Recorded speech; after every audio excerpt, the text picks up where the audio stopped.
Hello everyone, Tactical Lich here and welcome back to another modded tournament battle. This time we have the Scottish themed Warhammer faction, Albion, versus the Viking themed faction, Norsca. For the armies here, we have the Albion, controlled by yours truly, going for a fairly aggressive army, a front line of war bands. They do have a nice faction ability called War Fury, giving them additional offensive stats when their leadership is high. However, that also has the side effect of losing leadership if they're losing melee combat, so it is a bit of a double-sided sword. At the back there, supporting the chaff infantry, we have the more elite Highlanders. With their anti-infantry armor-piercing attack, they can do some very solid work against the Norscan infantry, and also an Oathsworn, a relatively heavy armored unit for the Albion light armored faction. They all have the War Fury ability, but they're also disciplined. That means they will have no leadership penalty even if they're losing melee combat. On top of that, the Highlanders have this freedom ability, basically making their unit models unkillable and give them a bit more holding power. On the side there, we have the Oathsworn Cavalry, providing a bit of anti-large mobility and also some hobblers with javelins for that skirmishing firepower. At the back there, a single unit of monstrous infantry, the 8th Giant Blooded, providing even more anti-large fighting power, but they are quite squishy with their paper-thin armor. Leading the army, we have a generic spellcaster, the Truthsayer, with the lore of Truthsayers. It's this modded faction's unique lore of magic and has some very strong spells. For the spells, we brought the Gift of Life that can resurrect dead combatants and provide massive healing, as well as the Shield of the Ancients, providing a bit of damage resistance. Now, for the other side, the Norscan army, going for a fairly missile-heavy component, 4 Marauder Hunters with javelins, with a front line of Marauders mixed in with Marauder Champions. At the back, 3 Skin Wolves, providing a lot of anti-large fighting power, probably expecting the Albion forces to bring a lot of monsters. Leading the army, we have Throg the Troll King, supported by a Shaman Sorcerer of Fire with Burning Head and the Cascading Fire Cloak. That's it for the army builds. Now let's get the battle started. This is indeed a battle of the north between the Scottish and the Viking, so we are on a snowy map. The two armies will be pushing forward, but with my more melee-focused army, my Highlanders, Warband, and the Oathsworn will be rushing forward, while the Norscans would be holding their position with the Marauder Hunters with javelins. I'm trying to harass their infantry a bit with the Hobblers with javelins, but with the Hunter javelins approaching with their anti-large damage, my squishy skirmish cav will be backing off. At the same time, my Oathsworn Cavalry will be moving around the flanks, putting themselves into position for a flanking maneuver, while my infantry will try their best to grind through my opponent's infantry and start pushing the Marauder Hunters with javelins, and then my mobility can strike their flanks. At the far back there, the Truthsayer and the 8th Giant Blooded are holding back as they do not want to get shot by the javelins. However, in the front line there, my infantry are grinding through the Norscan infantry just fine. Warbands are not as good, but the Oathsworn are holding while the Highlander are cleaving apart the Marauder Champions despite their elite melee defense. I'm even dumping down a spell, the Light of Protection, providing a bit of damage resistance, but unfortunately that's not enough to protect them against a massive Burning Head. Roasting one of the Warband, and the Highlander with only 50 armor is also taking substantial casualties. Still, the Highlander with their superior melee stats managed to punch through the Marauder Champions. On the other side, there a massive pitched engagements, Highlander rushing in, but then the Skinwolf's armored version are holding back my tide of Oathsworn Cavalry. They do have anti-large, but they do not have that kind of armor piercing.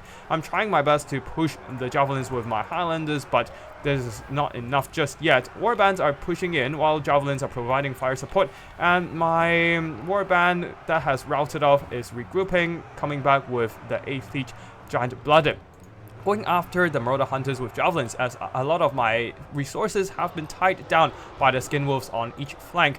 The Oathsworn Cavalry has pretty good charge bonus and all that, but unfortunately against a prolonged melee grind against anti-large units like Spears and Skinwolves, they're taking more and more damage as the Hobblers with javelins is not doing enough with their fire support. Anyways, over here in the middle, the 8th Giant Blooded is now engaging Skinwolves, and they got charged. And with their light armor, that means they will be taking massive anti-large damage from the Skinwolves. My Warband is rushing in to support, but that is far too late as the 8th Giant Blooded is now routed away, with a bit of frostbite slowing them down from Throg as well. Fight or die boosting surrounding Norscan troops, melee attack, and they are fighting valiantly against my horde of Scottish warbands. Now my Albion forces do have some very healthy hobbler skirmishers with plenty of ammo left, but they are not doing enough burst damage, so I'll be throwing them into this melee combat trying to chase down the routed Marauder hunters with javelins, making sure they are not coming back. The problem is that I don't really have a good solution against the skin wolves. In the front line there, Oathsworn are still grinding through the Marauder champions. They are slightly cheaper than the Marauder champions, so this is not too bad of an engagement despite of them losing. On the far side, there are Highlanders and Warbands very tattered. Clean up the Icehorn Marauders and will be reinforcing the engagement in the middle, but balance of power is still dead even. I was actually in the lead for a short time over there, but unfortunately the sheer tenacity of all these skin wolves and Throg himself using that regeneration to hold the line managed to outtrade a lot of my mobility assets and will be now striking back with vengeance. Balance of power is edging against my favor. I'm trying to charge some of these skin wolves with the Oathsworn cavalry, but the charge is a bit botched and also more and more skin wolves are piling in.